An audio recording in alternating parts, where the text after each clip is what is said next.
നമസ്കാരം. ഇപ്പോൾ സർഗസന്ധ്യ കവയത്രി ആർ കെ സന്ധ്യയുമായി പ്രോഗ്രാം എക്സിക്യൂട്ടീവ് ജിൽഷ ഹേമന്ത് നടത്തിയ അഭിമുഖത്തിന്റെ രണ്ടാം ഭാഗം. 2013 ശേഷം പിന്നെ പുസ്തകങ്ങളൊന്നും പബ്ലിഷ് ചെയ്തിട്ടില്ല. ഇനിയിപ്പോ ഒരു ഫേസ്ബുക്കിൽ ഇട്ടിട്ടുള്ള കവിതകളും എല്ലാം ചേർത്ത് ഒരു പുസ്തകം പിന്നീട് ഫേസ്ബുക്കുകളിലും മറ്റ് വാരികകളിലൊക്കെയാണ് എഴുതി വരുന്നത്. ഇപ്പോൾ അടുത്ത കാലത്ത് ഫേസ്ബുക്കിൽ കുറിച്ചൊരു കവിത ചൊല്ലാമോ?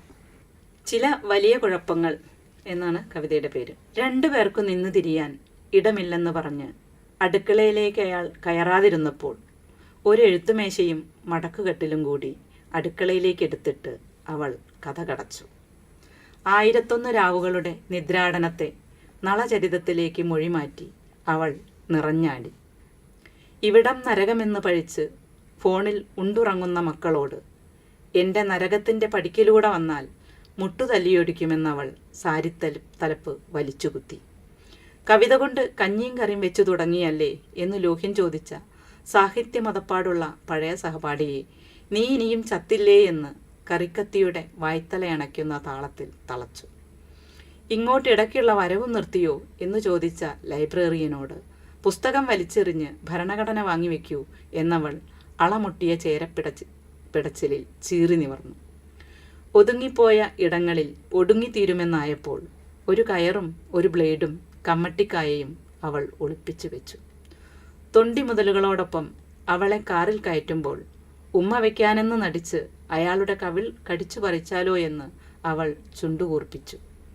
അവളെ അഡ്മിറ്റ് ചെയ്ത് അയാൾ മനോരോഗാശുപത്രിയുടെ പടികളിറങ്ങുമ്പോൾ ചൂണ്ടുവിരലോങ്ങിയ കൈ പുറത്തേക്കിട്ട് അവൾ അലറുന്നുണ്ടായിരുന്നു. മനുഷ്യ, നിങ്ങളൊരു മനോരോഗ ഡോക്ടറെ കാണൂ. നിങ്ങളുടെ മനസ്സിന് എന്തോ വലിയ കുഴപ്പം വരാൻ പോകുന്നു. ഈ കവിതയിലെ രാഷ്ട്രീയം തീർത്തും സ്ത്രീപക്ഷമാണ്. ഇന്നും സമകാലിക പ്രസക്തിയുള്ള ഏറ്റവും കൂടുതൽ ആളുകൾ ചർച്ച ചെയ്തുകൊണ്ടിരിക്കുന്ന വിഷയം തന്നെയാണിത്. സമൂഹത്തിൽ എത്രത്തോളം സ്ത്രീ മുന്നോട്ട് വന്നു എന്ന് നമ്മൾ അവകാശപ്പെടുമ്പോഴും ഒരു സ്ത്രീക്ക് ചെയ്യേണ്ട കാര്യങ്ങൾ ഇപ്പോഴും അലിഖിതമായി തന്നെ തുടരുന്നു എന്നതാണ് വാസ്തവം. ശരിയാണത്. ഇപ്പം പുരുഷനിപ്പോൾ ഒരു എഴുതാനാണെങ്കിൽ രാവിലെ എണീറ്റ് വന്ന് എഴുതിയാൽ മതി. സ്ത്രീകൾക്ക് അതുപോലെ. സ്ത്രീകൾ എഴുതണമെങ്കിൽ സ്ത്രീകളുടെ പണികളെല്ലാം തീർത്ത് വെച്ച് അതാ സ്ത്രീകളുടേത് മാത്രമാണ് ഈ അടുക്കള അല്ലെങ്കിൽ ഗാർഹികമായ ജോലികൾ എന്നൊക്കെ, അതും പിന്നെ ഉദ്യോഗവും ഇതെല്ലാം കഴിഞ്ഞിട്ടുള്ള ഒരു ഇടം വേണം. അപ്പോഴേ സ്ത്രീകൾക്ക് എഴുതാൻ കഴിയുന്നുള്ളൂ എന്നുള്ളതാണ് മിക്കവാറും. ശരിക്കും എൻ്റെ അനുഭവത്തിൽ ഞാൻ ഒരു ഘട്ടത്തിൽ നമ്മൾ അടുക്കളയിൽ വരെ ഒരു പുസ്തകം സൂക്ഷിക്കും, തോന്നുമ്പോഴൊക്കെ അതിൽ കുറിച്ചിട്ടും. പക്ഷേ അത് മുഴുവനാക്കാൻ കഴിയാത്ത അവസ്ഥകൾ ധാരാളം വന്നിട്ടുണ്ട്. അടുക്കളയിൽ ഇത് കൊണ്ടുവച്ച് എഴുതുക എന്ന് പറഞ്ഞാൽ അങ്ങനെ ചെയ്യാറുണ്ടെങ്കിൽ പോലും അതൊരു എപ്പോഴും അതിന് പൂർണ്ണത കിട്ടൂല. എഴുത്തിലേക്ക് വരുമ്പം പാചകം തെറ്റും, പാചകത്തിലേക്ക് വരുമ്പോൾ എന്നുള്ള രീതിയിൽ അത് പോകും. അപ്പം അങ്ങനെ അല്ലാത്തൊരു സമയം അല്ലെങ്കിൽ ഇടം കിട്ടിയാലേ എഴുത്ത് പൂർണ്ണമായിട്ട് ചെയ്യാൻ പറ്റും. അങ്ങനെ അല്ലാതെ ചെയ്യുന്ന ആളുകൾ ഉണ്ടാവാം. പക്ഷേ ഈ കവിതയിൽ തന്നെ പ്രസക്തമായ ഒരു വരിയുണ്ട്. ലൈബ്രറിയനോട് പറയും മറ്റു പുസ്തകങ്ങൾ മാറ്റിവെച്ച് ഭരണഘടന കൊണ്ടുവയ്ക്കാൻ. ഇതിലൂടെ പറയുന്നത് ആളുകൾ മനസ്സിലാക്കണം ഒരു സ്ത്രീക്കും ഒരു പുരുഷൻ അനുഭവിക്കുന്ന അതേ സ്വാതന്ത്ര്യമുണ്ടെന്ന്. അതെ, ഭരണഘടന അങ്ങനെ വിവക്ഷിക്കുന്നുണ്ട്. സ്ത്രീക്കും പുരുഷനും തുല്യ അവകാശം, തുല്യനീതി എന്നെല്ലാം ഭരണഘടന പറയുന്നുണ്ട്. പക്ഷെ ഒരിക്കലും സ്ത്രീക്ക് ആ തുല്യനീതി കിട്ടാറില്ല. നമ്മൾ സാധാരണ ഈ വീടുകളിൽ കാണുന്ന ഒരവസ്ഥ തന്നെയാണത്. സ്ത്രീ ഇപ്പോൾ രണ്ടുപേരും ഉദ്യോഗസ്ഥരാണെങ്കിലും ഒരാൾ ഉദ്യോഗം കഴിഞ്ഞ് വന്നാൽ അയാൾക്ക് ഉദ്യോഗം കഴിഞ്ഞതിൻ്റെ റെസ്റ്റാണ്. സ്ത്രീകൾക്ക് റെസ്റ്റ് അല്ല, സ്ത്രീകൾക്ക് വീണ്ടും ജോലിയാണ്, ഗാർഹികമായ ജോലികൾ തുടങ്ങുകയാണ്. ഈ ഗാർഹികമായ ജോലികളെല്ലാം ഞങ്ങളുടെ കൂടെ ഉത്തരവാദിത്തമാണ് എന്ന് കുടുംബത്തിലെ മറ്റുള്ളവരും പ്രായപൂർത്തിയായ എല്ലാവരും മനസ്സിലാക്കുന്നിടത്താണ് എല്ലാവരും തുല്യനീതി എല്ലാവർക്കും കിട്ടുക. തുല്യമായ ആ സമത്വം അപ്പോഴേ അത് മനസ്സിൻ്റെ ഉള്ളിൽ നിന്ന് തന്നെ രൂപപ്പെട്ടു വരണം. കാലങ്ങളായി കഥകളിലൂടെയും കവിതകളിലൂടെയും പ്രഭാഷണമായും പല തരത്തിൽ നമ്മളിത് പറഞ്ഞുകൊണ്ടേയിരിക്കുന്നുണ്ട്. പക്ഷെ ഇന്നും അതെവിടെയും എത്തിയിട്ടില്ലെന്നുള്ളതാണ്. അങ്ങനെയുണ്ട്. എങ്കിൽ പോലും ന്യൂ ജനറേഷൻ കുട്ടികളുടെ ഇടയിൽ വളരെ മാറ്റമുണ്ട്. അവർ കൃത്യമായും അവരുടെ ഓരോ ഇടം അവർ കണ്ടെത്തുന്നുണ്ട്. അവർക്ക് സ്ത്രീക്കും പുരുഷനും ഒരു ഏറെക്കുറെ അവർ തുല്യത കൽപ്പിക്കുന്ന ബന്ധങ്ങളാണ് അവരുടെ ഇടയിലുള്ളത്. അപ്പോൾ അത് നമുക്ക് അഭിമാനിക്കാം എന്ന് വിചാരിക്കുകയാണ്. ഉദ്യോഗസ്ഥരായ ഒരുപാട് ദമ്പതിമാരുടെ ഇടയിൽ മാറ്റങ്ങളുണ്ട്. ജോലി ഉത്തരവാദിത്തങ്ങൾ കുറേ സഹകരിക്കാൻ തുടങ്ങിയിട്ടുണ്ട്. അപ്പോഴും അത് സഹായമാണ്. അടുക്കള ജോലിയിൽ ഞാൻ സഹായിക്കുന്നു, വീട്ടുജോലികളിൽ ഞാൻ സഹായിക്കുന്നു പറയാം. അപ്പം വേറെ ആരോ ഒരു ജോലിയാണ് അതിൻ്റെ ഉത്തരവാദിത്തം, അതിൽ സഹായിക്കുകയാണ് എന്നാണ് നമ്മളിതുവരെ പറഞ്ഞു വന്നിട്ടുള്ളത്. അതിൽ നിന്നും മാറ്റം വന്നിട്ട് പുതിയ കുട്ടികൾ രണ്ടുപേരുടെയും ഉത്തരവാദിത്തമാണ്, അല്ലെങ്കിൽ നീ ചെയ്യുന്നു ഞാനും ചെയ്യുന്നു എന്നുള്ള രീതിയിൽ രണ്ടുപേരും ചെയ്യുന്ന ആ ഒരു കുടുംബമാണ് അടുത്ത തലമുറയെ അത് പഠിപ്പിക്കുന്നത്. അപ്പോൾ അവരുടെ കുടുംബങ്ങളിൽ നിന്ന് രൂപപ്പെട്ട് വരുന്ന കുട്ടികൾ തീർച്ചയായും ആ ഒരു സമത്വം നമുക്ക് അങ്ങനെ തന്നെ പ്രത്യാശിക്കാം. അതായത് ഇനി വരുന്ന ജനറേഷൻ, ന്യൂ ജനറേഷൻ എങ്കിലും ഈ കാര്യങ്ങളൊക്കെ തുടർന്ന് കൊണ്ടുപോകട്ടെ, മനസ്സിലാക്കട്ടെ എന്ന്.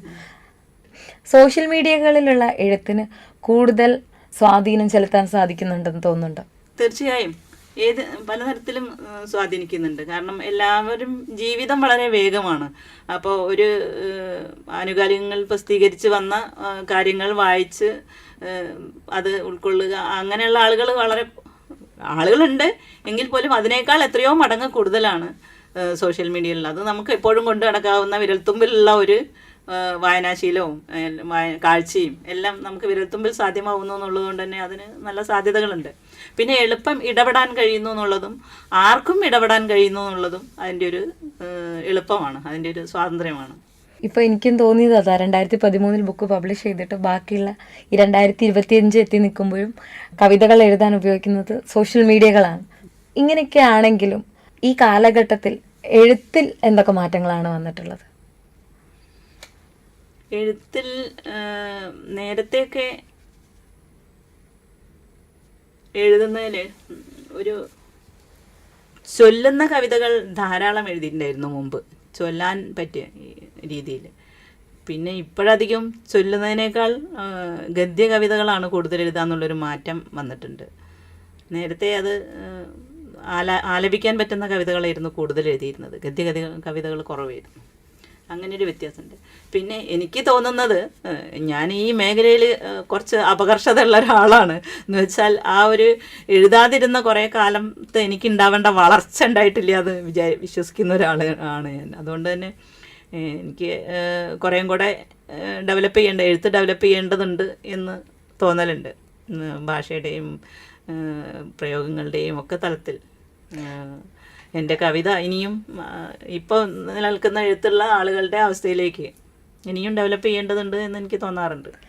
ഫേസ്ബുക്കുകളിൽ അതേപോലെയുള്ള സോഷ്യൽ മീഡിയകളിൽ എഴുതുമ്പോൾ കവിതകളുടെ ലെങ്ത്ത്, അതേപോലെ വാക്കുകളുടെ പ്രയോഗം, ഇതിലൊക്കെ പ്രത്യേകിച്ച് എന്തെങ്കിലും ശ്രദ്ധിക്കേണ്ടതായി തോന്നിയിട്ടുണ്ടോ? ഭാഷ പ്രയോഗിക്കുന്നിടത്ത് ഇപ്പോൾ ഒരുപാട് ആളുകൾ ഇപ്പോൾ കവിതയും കഥയുമായി ഒക്കെ വരുന്നതുകൊണ്ടായിരിക്കണം. ഞാൻ ഫേസ്ബുക്കിൽ സ്ഥിരമായി എല്ലാം വായിക്കുന്നയോ കാണുന്ന അങ്ങനെ ഒരു ആളല്ല.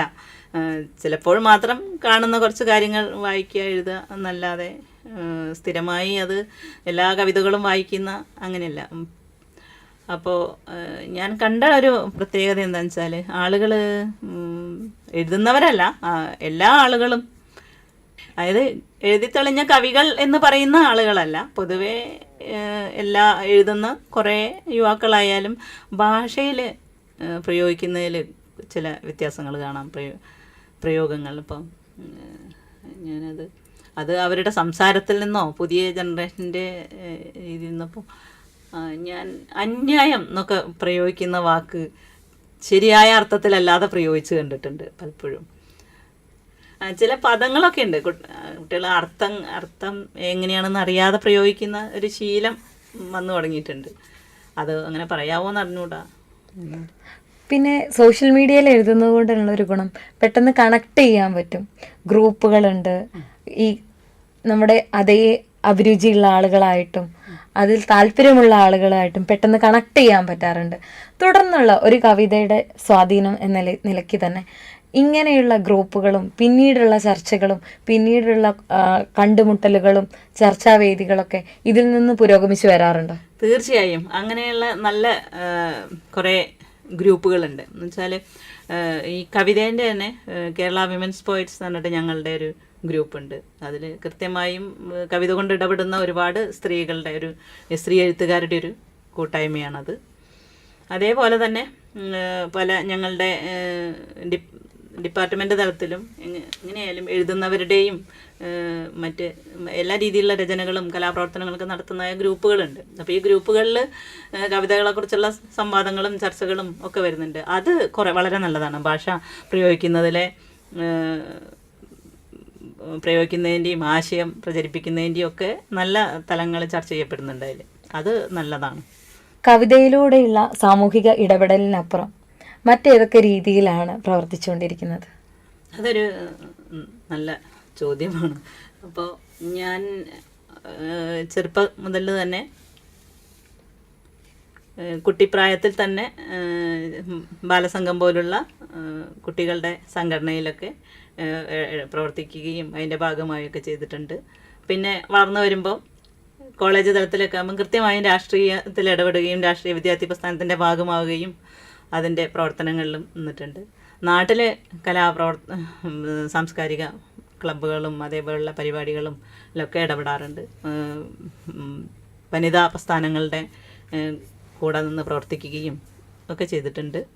പിന്നെ അത് കൂടാതെ ഞാൻ കേരളത്തിൽ നടന്നിട്ടുള്ള കുറേ സമരങ്ങളുടെ ഭാഗമായിട്ടുണ്ട്. ചാലിയാർ സമരത്തിലും പിന്നെ പാച്ചിമട സമരത്തിലും പിന്നെ ഇവിടെ യൂണിവേഴ്സിറ്റി തന്നെ 12 സ്ത്രീ തൊഴിലാളികൾ പുറത്താക്കപ്പെട്ടപ്പോൾ അതിന് അവരെ തിരിച്ചെടുക്കുന്നതിന് വേണ്ടി നടന്നിട്ടുള്ള സമരത്തിലും അന്ന് ഞാൻ ഉദ്യോഗസ്ഥയാണ്, അന്ന് ജോലി കിട്ടിയിട്ടുണ്ട്. പക്ഷേ എന്നാലും ഞാൻ പറ്റിയ ദിവസങ്ങളിൽ ആ സമരത്തിൽ അതിനോട് സഹകരിക്കുകയും പിന്നിരുന്നുകൊണ്ട് സഹകരിക്കുകയൊക്കെ ചെയ്തിട്ടുണ്ട്. അതുകൂടാതെ തന്നെ എൻ്റെ ജീവിത പങ്കാളിയായിട്ടുള്ള ആൾ നടത്തുന്ന സാമൂഹ്യ പ്രാധാന്യമുള്ള ഒരു വിവരാകാശ കൂട്ടായ്മേൻ്റെ ഒരു ക്ലിനിക്കും അതിലൂടെയുള്ള പ്രശ്നപരിഹാരത്തിന് വേണ്ടി നടത്തുന്ന ഒരു പദ്ധതി, ഒരു ക്ലിനിക്കുണ്ട്. അതിൻ്റെ പ്രവർത്തനങ്ങളിലും അത് പാവപ്പെട്ട ആളുകൾക്ക് നീതി നിഷേധിക്കപ്പെടുമ്പം ആ നീതി നേടിക്കൊടുക്കാനുള്ള ഒരു പ്രശ്നപരിഹാര സെൽ എന്നുള്ള രീതിയിൽ പ്രവർത്തിക്കുന്ന ഒരു കൂട്ടമാണ്. ആ കൂട്ടത്തിലും അതിൻ്റെ ഗ്രൂപ്പുകളിലും ഞാനുണ്ട്. ഈ പ്രവർത്തനത്തിലും കാര്യമായി സഹകരിക്കുന്നുണ്ട്. ഇത്തരം സാമൂഹിക പ്രവർത്തനങ്ങൾ തന്നെയാവണം കവിതകൾക്ക് ഇത്ര മൂർച്ച കൂടാനും കാരണം എല്ലാ കാര്യങ്ങളും നേരിട്ട് അറിയുമ്പോൾ, നേരിട്ട് ഇടപഴകുമ്പോൾ കിട്ടുന്ന അനുഭവം ഒന്ന് വേറെ തന്നെയാണ്. കാര്യങ്ങളിലൊക്കെ നിൽക്കെ യൂണിവേഴ്സിറ്റിയിലെ സ്റ്റുഡൻസിൻ്റെ അടുത്ത് എന്താണ് പറയാനുള്ളത്, പ്രത്യേകിച്ചും ഈ കവിതാ ദിനത്തിൽ? പൊതുവെ കുട്ടികൾ നല്ല രീതിയിൽ അവരുടേതായ രീതിയിൽ തന്നെ പ്രവർത്തന രംഗത്തേക്ക് വരുന്നുണ്ടെന്നാണ് എൻ്റെ ഒരു വിശ്വാസം. പുതിയ തലമുറയിൽപ്പെട്ട നമ്മൾ ഒരു ഭാഗത്ത് വിദ്യാർത്ഥികളുടെ പുറത്ത് വിദ്യാർത്ഥികൾ അക്രമരാഷ്ട്രീയവും അതേപോലുള്ള ലഹരി മയക്കുമരുന്ന് പ്രശ്നങ്ങളിലും അക്രമ പ്രവർത്തനങ്ങളിലൊക്കെ ഏർപ്പെടുന്നുണ്ടെങ്കിലും ഒരു വിഭാഗം കൃത്യമായ ദിഷണാപരമായും കൃത്യമായ സാമൂഹ്യ വ്യതിയാനങ്ങളൊക്കെ മനസ്സിലാക്കിക്കൊണ്ട് ഇടപെടുന്ന കുട്ടികളുണ്ട്. ഇപ്പോൾ യൂണിവേഴ്സിറ്റിയിലൊക്കെ മിക്കവാറും നല്ല രീതിയിൽ അത്തരം ബോധ്യത്തോടു കൂടി പ്രവർത്തിക്കുന്ന കൂട്ടങ്ങളുണ്ട് എന്നാണ് എൻ്റെ ഒരു വിശ്വാസം. അപ്പം അത്തരം പ്രവർത്തനങ്ങൾ അവരുടെ സർഗാത്മക പ്രവർത്തനങ്ങളും അതിനുവേണ്ടി ഉപയോഗപ്പെടട്ടെ, നല്ല പ്രവർത്തനങ്ങൾക്കായി ഉപയോഗപ്പെടട്ടെ എന്ന് തന്നെ വിചാരിക്കുന്നു. ഓരോ സർഗാത്മക പ്രവർത്തനവും ജീവിതാനുഭവങ്ങളിൽ നിന്നുണ്ടാവുന്നതാണെന്നാണ് എൻ്റെ ഒരു അത് സർഗാത്മക പ്രവർത്തനം രൂപപ്പെട്ട് വരുന്നത് അത് ജീവിതാനുഭവങ്ങളിൽ നിന്ന് തന്നെ ആയിരിക്കും എന്നുള്ളതാണ്. അപ്പോൾ അതാണ് ഓരോ സർഗാത്മക പ്രവർത്തനങ്ങൾക്ക് പിന്നിലും ജൈവികമായ അനുഭവം ഉണ്ടാവും എന്നുള്ളതാണ് എൻ്റെ ഒരു തോന്നൽ. ഒരുപക്ഷെ കുട്ടികളും അത്തരം അനുഭവങ്ങളിൽ നിന്നായിരിക്കണം ഇത്തരം സർഗാത്മക ഇടപെടലുകൾ അല്ലെങ്കിൽ നടത്തുന്നത്. അവരും സമൂഹത്തിൻ്റെ തന്നെ ഭാഗമാണല്ലോ, അതിൽ നിന്ന് വേറിട്ട് നിൽക്കുന്ന ആളുകളല്ലല്ലോ. അപ്പം അത്തരം പ്രവർത്തനങ്ങളെ ശരിയായ രീതിയിൽ മനസ്സിലാക്കാനുള്ള ഒരു ആർജവം ഈ കുട്ടികളിൽ നിന്ന് ഉണ്ടാവണം. അപ്പം നമ്മളെപ്പോഴും മാധ്യമങ്ങളായാലും സോഷ്യൽ മീഡിയ ആയാലും നമ്മൾക്ക് അറിയുന്ന നമ്മളുടെ അറിവിനെ നമ്മൾ ചിലപ്പോൾ തെറ്റിദ്ധരിക്കപ്പെട്ട അറിവുകളും നമുക്ക് ലഭിക്കും. കൃത്യമായ ശരിയുടെ പക്ഷത്ത് നിൽക്കാനും നീതിയുടെ പക്ഷത്ത് നിൽക്കാനും അനീതിക്കെതിരായി നിൽക്കാനുമൊക്കെ ഉള്ള ഒരു ആർജവം കുട്ടികൾ ഈ സർഗാത്മക പ്രവർത്തനങ്ങൾ പ്രതിഫലിക്കണം എന്നുള്ളതാണ് ഈ കുട്ടികളോട് പറയാനുള്ളത്. മാനവികത, അതായത് അത് നമ്മളുടെ ഔദ്യോഗിക മേഖലയിലായാലും മറ്റ് സാമൂഹ്യ മേഖലയിലായാലും ഒക്കെ. ഇപ്പോൾ ഔദ്യോഗിക മേഖലയിലായാലും നമ്മളിപ്പോൾ ആരോഗ്യ മേഖലയിൽ പ്രവർത്തിക്കുമ്പം അവിടെ വരുന്ന രോഗികളോടും നമ്മൾ ബന്ധപ്പെടുന്ന ആളുകളോടും വളരെ മാനവികമായി ഇടപെടുക എന്നുള്ളത് അത് ജീവിതത്തിൻ്റെ ഭാഗമാണ്. നമ്മൾ അതുവരെ നമ്മളുടെ അനുഭവങ്ങളിലൂടെ, വളർച്ചയിലൂടെ, ജ്ഞാനത്തിലൂടെ ഒക്കെ, അല്ലെങ്കിൽ സാമൂഹ്യ ചുറ്റുപാടുകളിൽ നിന്നും നമ്മൾ സ്വാംശീകരിച്ചിട്ടുള്ളതാണ്, അല്ലെ നമ്മളിൽ അങ്ങനെ ഉരുത്തിരിഞ്ഞു വന്നതാണ് ആ മാനവികത. അത് നമ്മൾ പ്രകടിപ്പിക്കുന്നു എന്നുള്ളതാണ്. അത് കവിതയിലായാലും ജീവിതത്തിലായാലും മാനവികമായ ഒരു തലത്തിൽ നിൽക്കുന്നതുകൊണ്ടാണ് ഈ ഒരു സാമൂഹ്യ ഇടപെടൽ ഉണ്ടാകുന്നത് എന്നുകൂടി പറയാം. നന്ദി, സ്നേഹം. ഇത്ര സമയം ശ്രോതാക്കളുമായി സർഗസന്ധ്യയിൽ കവിതകളെക്കുറിച്ചും സ്വന്തം കാഴ്ചപ്പാടുകളെക്കുറിച്ചും ആശയങ്ങൾ പങ്കുവച്ചത് RK സന്ധ്യയാണ്. RK സന്ധ്യയ്ക്ക് ഈ കവിതാ ദിനത്തിൽ എല്ലാവിധ വിജയാശംസകളും നേരുന്നു. തുടർന്നും നല്ല കവിതകൾ എഴുതാൻ കഴിയട്ടെ എന്നും സാമൂഹ്യ പ്രവർത്തനത്തിൽ കൂടുതൽ ഉന്നതിയിൽ എത്താൻ കഴിയട്ടെ എന്നും പറഞ്ഞുകൊണ്ട് ഇന്നത്തെ സർഗസന്ധ്യ ഇവിടെ പൂർണ്ണമാകുന്നു. നന്ദി, നമസ്കാരം. നിങ്ങൾ കേട്ടത് സർഗസന്ധ്യ. കവയിത്രി RK സന്ധ്യയുമായി ജിൽഷ ഹേമന്ത് നടത്തിയ അഭിമുഖം.